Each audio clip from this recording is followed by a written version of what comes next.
Kakinada rural మండలంలోని 6 గ్రామ పంచాయతీలకు ఎన్నికలు నిర్వహించాలని అమరావతిలో రాష్ట్ర ముఖ్యమంత్రి చంద్రబాబు నాయుడుకు వినతి పత్రాన్ని అందజేసినట్లు మాజీ ఎమ్మెల్యే పిల్లి అనంతలక్ష్మి సత్యనారాయణమూర్తి పేర్కొన్నారు. కాకినాడ రూరల్ మండలం వలసపాకలలో రమణయ్యపేట మాజీ సర్పంచ్ అడబాల రత్నప్రసాద్, మాజీ ఎమ్మెల్యే పిల్లి అనంతలక్ష్మి సత్యనారాయణమూర్తి దంపతులను సత్కరించి కృతజ్ఞతలు తెలిపారు. ఈ సందర్భంగా మాజీ ఎమ్మెల్యే పిల్లి అనంతలక్ష్మి సత్యనారాయణమూర్తి, మాజీ సర్పంచ్ అడబాల రత్నప్రసాద్ మాట్లాడుతూ కాకినాడ నగరపాలక సంస్థకు త్వరలోనే ఎన్నికలు నిర్వహించనున్నందున విలీన ప్రక్రియ సాధ్యాసాధ్యాలపై పరిశీలిస్తామని అన్నారు. దీనిపైన హైకోర్టు ఉత్తర్వుల ప్రకారం పంచాయతీ ఎన్నికలు నిర్వహించి ఎన్నికైన ప్రజాప్రతినిధుల తీర్మానం ప్రకారం విలీనం చెయ్యాలా లేదా అనేది నిర్ణయించాల్సి ఉందని చంద్రబాబు నాయుడు దృష్టికి తీసుకెళ్లినట్లు తెలిపారు. ఈ 6 పంచాయతీల ఎన్నికలు జరపమని చెప్పడం కూడా జరిగింది. త్వరలోనే మన మున్సిపల్ కార్పొరేషన్ ఎన్నికలు వస్తున్నాయి. ఇప్పుడు మరి ఎన్నికలు జరపడం అందులో జడ్జి అవ్వడం ఎంతవరకు అవుతుంది అని అడిగారు నన్ను. దానికి నేను సమాధానం కూడా చెప్పడం జరిగింది.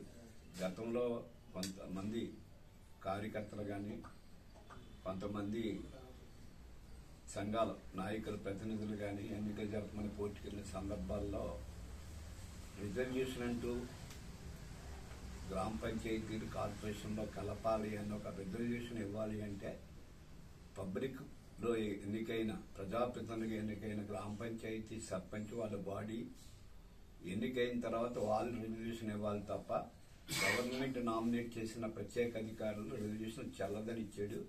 అందుచేత ఎప్పటికన్నా గ్రామ పంచాయతీ ఎన్నికలు జరపాల్సి వస్తుందేమో, మీరు లా ప్రాబ్లం రాకుండా చూసుకోండి అని చెప్పడం జరిగింది. మరి సాధ్యమంత వరకు కోర్టు తీర్పు ప్రకారంగా అదే కరెక్ట్ అంటే ముందు పంచాయతీ ఎన్నికలు జరపాలి. దాని బాడీ రిజర్వేషన్ చూసుకున్న తర్వాత అప్పుడు దాన్ని కాకినాడ కార్పొరేషన్లో కలపడానికి అవుతుంది. కాబట్టి ఎట్టి పరిస్థితుల్లో పంచాయతీ ఎన్నికలను జరపడానికి వివరంగా చెప్పడం జరిగింది. మాజీ ఎమ్మెల్యే గారైన పిల్లి అనంతలక్ష్మి సత్యవతి దంపతులిద్దరు కూడా నిన్న రాష్ట్ర ముఖ్యమంత్రి చంద్రబాబు నాయుడు గారిని కలిసి ఈ విషయమే వారితో ప్రస్తావించడం జరిగింది. దాని మీద చంద్రబాబు నాయుడు గారు సానుకూలంగా స్పందించి ఈ విషయమే త్వరలో నిర్ణయం తీసుకుంటానని చెప్పడం జరిగింది. అయితే పిల్లి సత్యబాబు గారు చెప్పడం మట్టుకి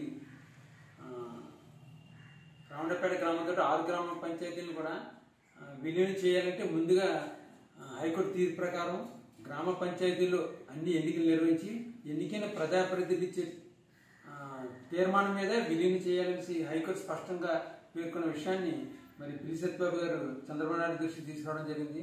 అది వారు చాలా సానుకూలంగా స్పందించారు. మీ యొక్క రామడపేట గ్రామంతో పాటు 6 గ్రామ పంచాయతీలు కూడా ఎన్నికలు నిర్వహించాల్సి చంద్రబాబు నాయుడు గారు దృష్టికి తీసుకెళ్లినందుకు మరి మన గౌరవనీయులైన పిల్లి సత్యబాబు అనంతలక్ష్మి దంపతులకు ఇద్దరు కూడా మేము కృతజ్ఞతలు తెలుపుతూ చిన్న సత్కారం చేయడం జరిగింది.